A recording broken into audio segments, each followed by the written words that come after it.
মই উপস্থিত আছোঁ বৰপেটা জিলা কাৰাগাৰত আৰু জিলা কাৰাগাৰৰ ভিতৰত এইখন এখন বগৰীৰ বাগান। আচলতে যি জিলা কাৰাগাৰৰ কাৰাধ্যক্ষ নীলোৎপল কাকতিদেৱে ইয়াত এক সুন্দৰ প্ৰচেষ্টা চলাইছে। তেওঁলোকে বিভিন্ন ধৰণৰ খেতি কৰিছে, আগতে মাল্টি ক্ৰপিং কৰিছে, বিভিন্ন ধৰণৰ খেতি কৰিছে। আগত কিন্তু এটাই খেতি কৰিছিল আমি জানিব পাৰিছিলোঁ।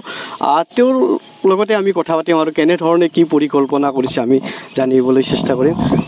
কেনেকুৱা পৰিকল্পনা আপোনালোকে দেখিছে, আমি এটা টিম এইটো এটা হ'ল আপোনাৰ গ্ৰেটাৰ ইণ্টাৰেষ্টত কাম কৰিছোঁ।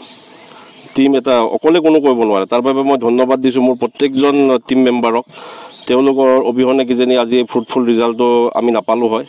আৰু আজি এই ফ্ৰুটফুল ৰিজাল্টটো আপুনি নিশ্চয় দেখিছে। আজি বগৰী লাগিছে, আপোনাৰ আহি থাকোঁতে আপোনালোকে দেখিছে, ধৰি লওক বিভিন্ন ধৰণৰ আমি কবি কৰিছোঁ বা আপোনাৰ মাকৈ কৰিছোঁ, আহি থাকোঁতে পাইছে আপোনালোকে। আৰু নতুনকৈ আমি এখন অমিতা বাগান লগাইছোঁ, তাতে আমাৰ তাতেও তিনিটা ভেৰাইটিৰ, ইয়াতে যেনেকৈ তিনিটা ভেৰাইটি লগাইছোঁ, তাতেও তিনিটা ভেৰাইটিৰ অমিতা লগাইছোঁ। আপোনাৰ এটা আছে ৰেড লেডি, এটা লুনাৰ আৰু এটা আপোনাৰ ধৰিত্ৰী। বগৰী সুন্দৰকৈ লাগিছে, ধন্যবাদ। বগৰী আমি ইয়াতে লগাইছিলোঁ পৰীক্ষামূলকভাৱে। কেলে আমি জনাত অসম জেলৰ কোনো এখন জেলত বগৰী খেতি কৰা নাই, বা ভাৰতবৰ্ষত কৰিছে নে জেলবিলাকত কৰিছে নাজানো, বাকী বাহিৰ জেগাত কৰিছে বাৰু। আমি প্ৰথমে ইয়াতে লগালোঁ এপল বগৰী লগাইছোঁ, তাৰ লগত আমি আৰু দুটা আপোনাৰ ভেৰাইটি আনিছিলোঁ, এটা থাই ভেৰাইটি আৰু এটা আপোনাৰ কি কয় মিছ ইণ্ডিয়া ভেৰাইটি। আপোনালোকৰ যি এই বজাৰখন, এই বস্তুবিলাক কেনেধৰণে বিক্ৰী কৰা হয়? আমাৰ সৰু এখন আউটলেট আছে জেলৰ, আমাৰ নিজৰ ইয়াত বাউণ্ডেৰীতে, তাৰ পৰা আহি মানুহখিনিয়ে লৈ যায়। কিমান লাভৱান হৈছে কেনেকুৱা? আমি প্ৰায় আজিৰ তাৰিখলৈকে 1,04,900 টকা আমি ৰেভিনিউ জমা দিছোঁ। ইয়াৰ উদ্দেশ্যটো কি আচলতে, কেনেকুৱা উদ্দেশ্য? উদ্দেশ্যটো এটাই, চাওক, আজি কাৰাগাৰত যিসকল আৱাসী আছে তেওঁলোকক আমাৰ উদ্দেশ্য হ'ল যেনে ইয়াৰ পৰা আমি ৰিফৰ্ম কৰি পঠাব পাৰোঁ, আৰু লগতে তেওঁলোকক বিভিন্ন ধৰণৰ আপোনাৰ ধৰি লওক ট্ৰেইনিং দি পঠাব পাৰোঁ, যেন তেওঁলোকে সমাজত এজন ভাল নাগৰিক হৈ চলিব পাৰে বা সমাজৰ কাৰণে তেওঁলোকে কাম আহিব পাৰে। আমাৰ মুখ্য উদ্দেশ্য ৰিফৰ্মেশ্যন। আৰু গোটেইখিনি কাম কাৰাগাৰত থকাবিলাকেই কৰিছে?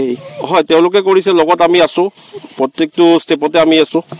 আমাৰ ছুপাৰডেণ্ট ছাৰ আছে, মোৰ যিখিনি এছিষ্টেণ্ট জেলাৰ আছে তেওঁলোক আছে, লগতে মোৰ ৱাৰ্ডাৰ গাৰ্ডিং ষ্টাফটো আছে। ইয়াৰ জৰিয়তে কিছু সংখ্যক কাৰাবাসীয়ে শিকিব পাৰিছে। হয়, যথেষ্টখিনি শিকিছে তেওঁলোকে ধৰি লওক ট্ৰেডিশ্যনেল ফাৰ্মিংটো তেওঁলোকে কৰিছিলে আগতে, তাৰ লগত ট্ৰেডিশ্যনেল ফাৰ্মিঙৰ ওপৰত যেতিয়া মাল্টি ক্ৰপিংটো আহি গ'ল, তাৰ পৰা তেওঁলোকে শিকিছে, আমিও শিকিছোঁ তেওঁলোকৰ পৰা, আৰু বিভিন্ন জনৰ পৰা শিকি আছোঁ। কিমান বিঘা মাটি আছে এই কাৰাগাৰখনত? কাৰাগাৰখনত চাওক, এতিয়া গোটেই কাৰাগাৰখন মিলি বা ভিতৰৰ অফিচ বা ভিতৰৰ জেলখন মিলি 127 বিঘা মাটি আছে, কিন্তু আমি প্ৰায় 40 বিঘামান কৃষিভূমিতহে আমি খেতি কৰিব পাৰিছোঁ। কি কৰিছে এইবাৰ বিশেষকৈ? বিশেষকৈ আমি যোৱা ছিজনটোত কৰিছিলোঁ, উইণ্টাৰ ছিজনটোত বিভিন্ন ধৰণৰ কবি কৰিছিলোঁ, লগতে শাক কৰিছিলোঁ। এতিয়া আমি এইটো ছিজনত কৰিছোঁ আপোনাৰ বেঙেনা লগাইছোঁ, তাৰপিছত মাকৈ লগাইছোঁ, প্লাছ আপোনাৰ সৰিয়হ লগাইছিলোঁ যোৱাবাৰ। তাৰপিছত এতিয়া আকৌ আমি কৰি আছোঁ আপোনাৰ অমিতা লগাইছোঁ। এইখিনি গোটেইখিনি বিক্ৰীয়ে কৰা হয়নে আৰু ইয়াতো ব্যৱহাৰ কৰা হয়? এইটো আমাৰ ইনমেটছৰ কনজামশ্যনৰ কাৰণে প্ৰায় আমি 1200 কেজি চব্জি আমি কনজামশ্যনৰ কাৰণে দিছোঁ আমি ভিতৰত। হয়, সেইটো এটা ৰেভিনিউ ক'বলৈ, ইনডাইৰেক্ট ৰেভিনিউ। হয়, লাভৱান হৈছে আচলতে। এটা চৰকাৰখনো ইয়াৰ পৰা লাভৱান হ'ব নিশ্চয়কৈ। নিশ্চয় হৈছে, আৰু মই ধন্যবাদ জ্ঞাপন কৰিছোঁ আমাৰ কাৰাগাৰ মুখ্যালয়ৰ প্ৰত্যেকজন মোৰ উচ্চ স্তৰৰ অফিচাৰখিনিক। তেওঁলোকে সদায় আমাৰ টীমটোক উৎসাহ দি আহিছে, আৰু তাৰ দ্বাৰা আমি প্ৰেৰণা পাই আমি আগুৱাই যাবলৈ সক্ষম হৈছোঁ। তেখেতে গোটেইখিনি ক'লে, আচলতে 127 বিঘা যি মাটি আছে, এই 27 বিঘা মাটিত গোটেইখিনিত যদিও খেতি কৰিব পৰা নাই, ভৱিষ্যত পৰিকল্পনা আছে তেওঁলোকে নিশ্চয়। আপোনাক এটা কথা সুধিব ৰৈ গ'ল, ভৱিষ্যত কেনেকুৱা পৰিকল্পনা? ভৱিষ্যত আমি আলোচনা কৰি আছোঁ আমাৰ কাৰাগাৰ মুখ্যালয়ৰ লগত। আমি ধৰি লওক হাইপটেনেছ টেকনলজিটো ফাৰ্মিঙত সেইটো আমি কৰা পৰিকল্পনা আছে, বা মাছৰুম কাল্টিভেশ্যন কৰা পৰিকল্পনা আছে, আৰু বিশেষকৈ আমি এটা গুৰুত্ব দিম যিটো হৰ্টিকালচাৰ, নাৰ্চাৰীৰ ওপৰত আমাৰ পৰিকল্পনা এটা আছে।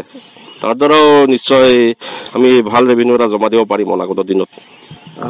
নিশ্চয়কৈ বিশেষকৈ বৰপেটা কাৰাগাৰে এনেধৰণে সুনাম কঢ়িয়াই আনিব আৰু আমিও ভৱিষ্যতে আশা কৰিছোঁ যেন ইয়াত যি কাল্টিভেশ্যন মাল্টি ক্ৰপ কাল্টিভেশ্যনটো সফলৰূপে পৰিচালিত হওক আৰু এনেধৰণে আগুৱাই যাওক বৰপেটা কাৰাগাৰ। আপুনি বিচৰা বাতৰি পাব কেৱল নিউজ 18 এপত। নিউজ 18 এপ ডাউনলোড কৰিবলৈ স্কেন কৰক এই QR কোড। গুগল প্লে ষ্টৰতো পাব এই নিউজ 18 এপ।